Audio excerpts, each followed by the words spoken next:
Hello, very warm welcome to Fireside Chats. My name is Magla Pillay, and today it is my pleasure to interview Sister Denise on the subject of higher consciousness. This show focuses on a variety of subjects dealing with spirituality. We ask you, the viewer, to take a look inside your heart and mind and to ask yourself questions as to, do you understand the core of spirituality? What is your relationship with God? What impact does your understanding of life have on your consciousness? And more specifically, do you have problems within that you cannot articulate? Is there something for which you think you can find an answer in spirituality? To answer all of these questions and more, I'd like to welcome Sister Denise to the studio today. Sister Denise has been practicing Raj Yoga meditation for over 40 years, and she's here to share with us from her depth of experience and spiritual wisdom. Sister Denise, a very, very warm welcome to today's show. Thank you. Higher consciousness. That is quite a mouthful indeed. Why is this subject of interest to you? When we are in our normal state, the everyday, the worldly state, we probably call that lower consciousness or ordinary consciousness. So higher consciousness is when you're really focused on your consciousness, you're building your consciousness, and you want to be operating from the highest, the most elevated angle that is possible for a human being. So away from the materialist, away from the gross sense of what it means to be, to something much more refined, much more subtle, much more meaningful, you can say, much more spiritual, higher consciousness. Okay. So Denise, if one has to think in the way that you just described, and thinking is, I assume, part of consciousness. How does one remain grounded at the same time and engage with the real world? Because the spiritual world and the world in which we live in is two separate worlds, from what I understand. Well, not necessarily. For example, in higher consciousness, you would give a lot of importance to non-violence. In lower consciousness, you would have a lot of excuses why violence is a good idea. So you'd be more primitive, you'd be operating more from your, you can say, the reptilian aspect of your consciousness. And higher consciousness is where you're really the more civilized, the more articulate, the more self-responsible, the more caring, the more loving, the more beautiful. Okay. How does having a higher consciousness impact the way you make decisions, the way you engage with other people, and the way you handle life as a whole? I think that you'll be taking into consideration all things. You know, sometimes people talk about a triple bottom line. So you look at the financial benefit, you look at how it's going to benefit the society, you look at how it's going to not harm the planet, and if your decisions fulfill all of these considerations, then you can go ahead with it because you're not doing it for one personal benefit at the expense of so many other things. So it's not so good, you can say. Okay. So you're really looking at goodness, a broader goodness, taking care of the benefit of people in general. It's something much more refined, something that is taking into consideration the whole world, the benefit of the whole world. It's a wider view than just looking out for your own self only. And what is the necessity of having such an awareness at this time? I assume higher consciousness exists for a reason. What is wrong with just having an ordinary consciousness like ordinary people do? Well, what is the result of it is the world becomes less and less of a good place to live in, and eventually becomes really very unpleasant for most people. And whereas a higher consciousness is much more civilized, it's much more beneficial for the totality of humanity and the planet, but because people don't care, because people are focused only on how can I benefit me, you have got so much human suffering, you've got so much chaos, so much damage. It is all because of the ordinary consciousness. So that is not a good thing to sustain. Okay, tell us and take us step by step through what you mean by having a higher consciousness. What is your awareness of yourself? If it's not ordinary, what is it then? You're looking at yourself in terms of your highest potential, the greatest goodness for yourself and for others. You're looking at caring for the planet. You're looking at not wasting. You're keeping yourself free from what we call vices like arrogance, greed, jealousy, anger, attachment, emotional dependence, violence, all of these things which produce human suffering. Why do you need to do that? Okay. Sister Denise, as you speak, what comes to mind is that as one is endeavoring to practice what you just said, which sounds very beautiful and I would say noble, there is a gravity that pulls you towards thinking, I am an Indian female. There's that gravity. There's the gravity towards your traits of impatience. There's gravity towards things and people. You keep getting pulled down. How do you not just get there to the state that you just mentioned? How do you maintain your the height of your flight? You need to continuously resource yourself and absorb the light of God. You have to take in that energy because, as you say, there's gravity pulling you down. So you need to take in that higher energy which pulls you up more than the gravity pulls you down. Eventually you become so personally powerful that you neutralize that gravity and you stay up there. Okay, so it must take a very a powerful sense of practice to not get sucked back into the world from which we emanate. Because you're living here, and on a moment-to-moment basis, things are pulling you down. Things and people pull you down. Well, there's a quantity of gravity that exerts itself on you, which you can calculate. And you can calculate what you need to do to neutralize that. And you can make sure that you absorb enough into yourself that you're always ahead of the game. And that is very possible. You can almost look at it like mathematically,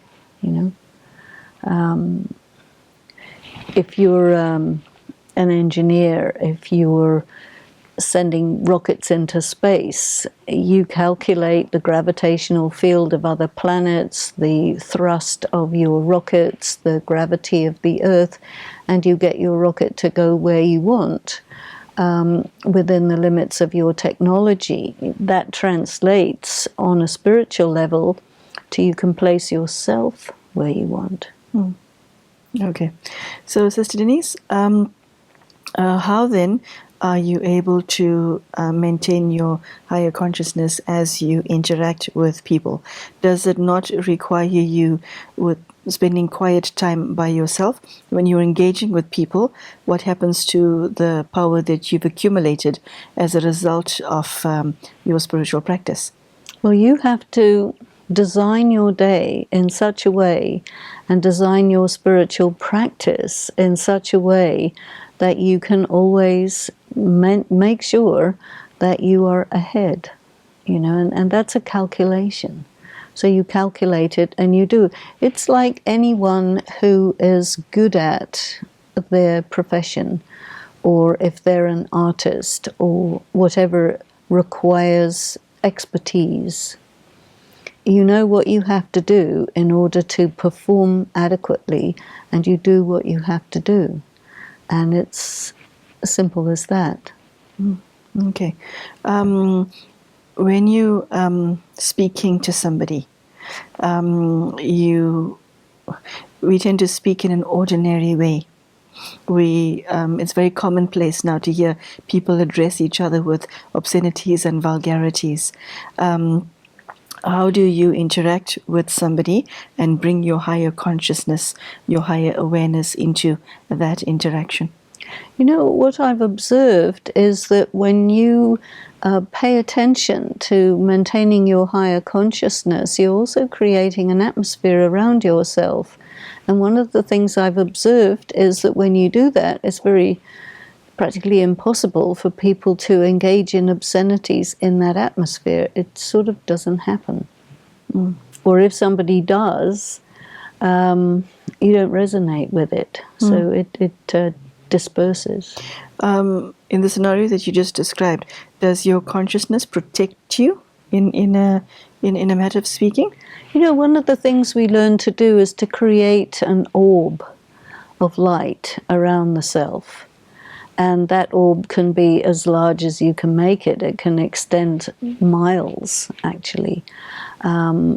So you are the one who decides the atmosphere in which things happen, you see. So that is all part of the work that you do as a person of higher consciousness. And you have to be attentive that you maintain it and sustain it. Okay. That's your work. Okay. Sister Denise, how does God view such a child of his who is in this awareness of being a soul? How is your relationship then with him, as opposed to somebody who's not? I think God would say, well, I can work with someone like this, and engage such a person to work together with God in the task of actually making the world a better place, because this is what God is about. This is what God is active in, changing the situation of the world, the condition of the world, totally. And this is why God is called the Creator. Creation doesn't mean that you just, puff a puff of smoke and it turns into planet Earth with people on it. That's really very childish way of thinking about God. A creator takes raw material and transform that into something else. So the way God works is when the state of the world is really bad, really chaotic, really depleted, takes that raw material and performs the act of purification. And that is of souls, and actually enlists the participation of those souls who wish to be instrumental for that, and teaches them how to take the energy of God and move it through themselves to transform themselves first and then the world around them. And in this way, it reaches a critical point where the whole thing changes. Okay, Sister Denise, if one looks at what the world has become today, you see very little evidence of a higher consciousness, and by that I mean switching on your television and watching the news on any given day, reading the newspaper. You see things that just shock you. It's almost as if people are looking for fresh ways to shock each other as to the depths at which they can reach in as far as their speech and conduct is concerned. Are people who are practicing the awareness of the soul and engaging with God, does it have any impact? Because it's not that visible at the moment. Well, God as the teacher will say, look, the world is going to get really, really bad. You haven't seen anything yet. But behind that, in an incognito way, people are absorbing, transforming, spreading that energy in a very incognito way. And when it reaches its critical point, it will be visible.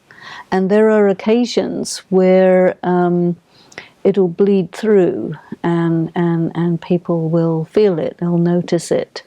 But I think that the way this phenomenon of the resetting of the world occurs is that it's sudden and it's very extraordinary, and we shall see.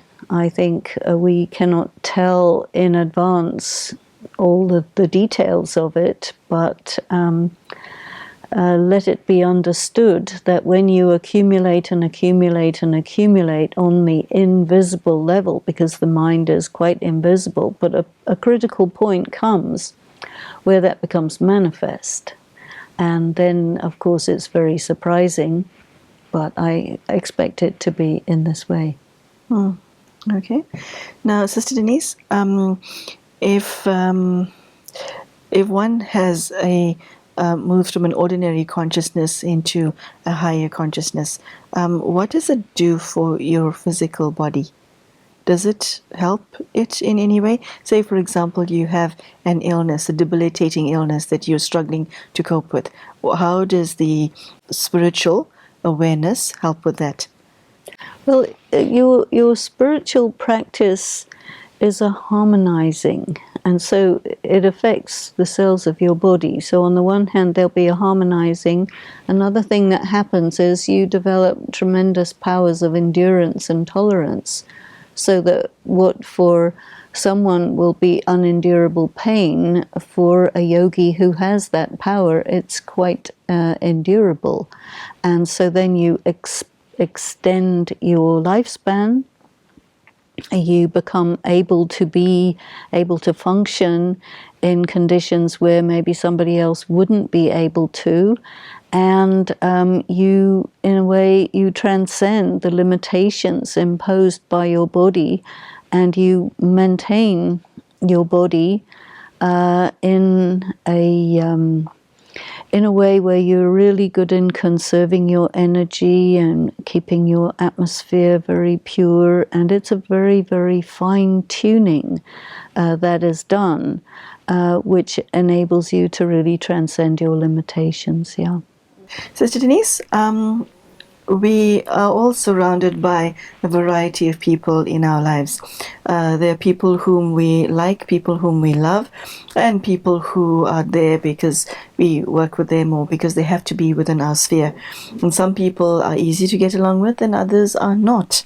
How does your higher consciousness or the practice of your how does the practice of your higher consciousness affect and assist you with dealing with people that you love and like, as well as dealing with people who are not easy to get along with? I think it does affect. I think that it will enhance and give depth and richness to your loved ones, your relationship with your loved ones, your family. I think in most families there are difficulties that arise from time to time which can easily turn into conflicts. And I think that the presence of someone with higher consciousness really can, shift the energy in the family to something that goes really well. Where if you didn't have that edge of higher consciousness, you could fall into certain traps and get into impossible entanglements and misunderstandings and so on. And I remember some of the people in my family telling me that they thought that because of the practice that I do, the overall feeling in the family is good. So I found that quite interesting, that someone who's really not engaged in spiritual practice would have a remark like that to make. So that was a good validation. Then I think when it's a matter of having to live with or work with people who are very difficult, it can be a clash of sanskaras, it can be a clash of ego. So the person with higher consciousness is able to modulate themselves in those situations, in cases where maybe if somebody didn't have access to it, it could go wrong. So I think it really does make a big difference. When dealing with somebody who's particularly difficult, okay, an ordinary way would be to return the anger of somebody who speaks to you in an angry manner, return the violence of somebody who engages with you in a violent manner. Do you have a set of rules that you follow in how to engage with difficult people, or do you just trust your intuition at that point in time and go with what you feel is right? In Raj Yoga, we talk about different powers that are built up over time, and one of them is called the power of accommodation. And it is really very much something that you want to bring to bear in situations where people are very difficult, because you have to accommodate their idiosyncrasies, their characteristics in such a way that you can flex with it, so that it doesn't become a real problem in the relationship. And because you have the power, it doesn't disturb you, you see. And I think that if you do have that power and you maintain your meditation, you create the atmosphere and so on, it's going to also affect other people's ability to manage that difficult person. So it's only going to help. Okay. And Sister Denise, have you, as a result of practicing this, become a better person? A few people have told me that, so I guess so. Okay, on that humorous note, we'll end off today's show. Far be it from you to dispute the obvious. So thank you so much for sharing your thoughts with us today. The higher consciousness is not something that falls into everyone's daily vocabulary, but you have given the viewer food for thought, as you have done in your other episodes. So for that, I thank you. Those of you who are at home, been watching this show, I do hope that this is something that now falls within your purview. Higher consciousness is a new and fresh way of looking at yourself, looking at life, Mother Nature, as well as other people, and simply to practice your awareness of being a soul and leading a spiritual life, and also engaging intimately with God, can simply put you on a different footing to handle all of those aspects better. So thank you for joining us, and I wish to thank Sister Denise for sharing with us her time and her wisdom, and I hope today's talk has been of some spiritual benefit to you. Thank you and goodbye.